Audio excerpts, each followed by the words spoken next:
ایک बुढ़िया के घर में पानी के 2 मटके थे जिन्हें वो रोजाना एक लकड़ी पर बांधकर अपने कंधों पर रखती और नहर से पानी भरकर घर लाती। इन 2 मटकों में से एक तो ठीक था मगर दूसरा कुछ टूटा हुआ था। हर बार ऐसा होता कि जब बुढ़िया पानी लेकर घर पहुंचती तो टूटे हुए मटके का आधा पानी रास्ते में ही बह चुका होता, जबकि दूसरा मटका पूरा भरा हुआ घर पहुंचता। साबित मटका अपनी कारकर्दगी से बिल्कुल मुतमईन था तो टूटा हुआ बिल्कुल ही मायूस, हत्ता कि वो तो अपनी जात से भी नफरत करने लगा था। वो अपने फराइज को उस अंदाज से पूरा नहीं कर पा रहा था जिसकी उससे तवक्को की जा रही थी। और फिर मुसलसल 2 सालों की नाकामी की तलखी और कड़वाहट लिए टूटे हुए मटके ने एक दिन बुढ़िया से कहा, मैं अपनी इस माजूरी की वजह से शर्मिंदा हूं कि जो पानी तुम इतनी मुशक्कत से भरकर इतनी दूर से लाती हो उसमें से काफी सारा पानी सिर्फ मेरे टूटा हुआ होने की वजह से घर पहुंचते पहुंचते रास्ते में ही गिर जाता है।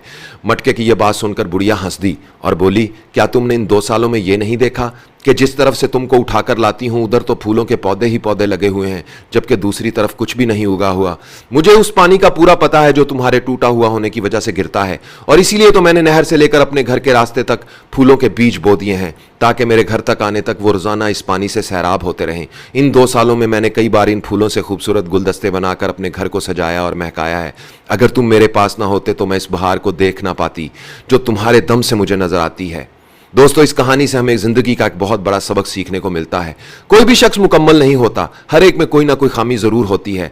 हमारी यही खामियां और माजूरियां और ऐसा टूटा हुआ होना एक दूसरे से अजीब और पुरतासीर ताल्लुकात बनाता है। हम पर वाजिब है कि हम एक दूसरे को उनकी खामियों के साथ ही कबूल करें।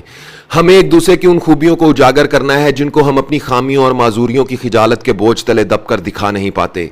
जी हाँ दोस्तों, हम सब में कोई ना कोई ऐब है, फिर क्यों ना हम अपने इन ऐबों के साथ एक दूसरे की खामियों और खूबियों को मिलाकर अपनी अपनी जिंदगी से भरपूर लुत्फ उठाएं।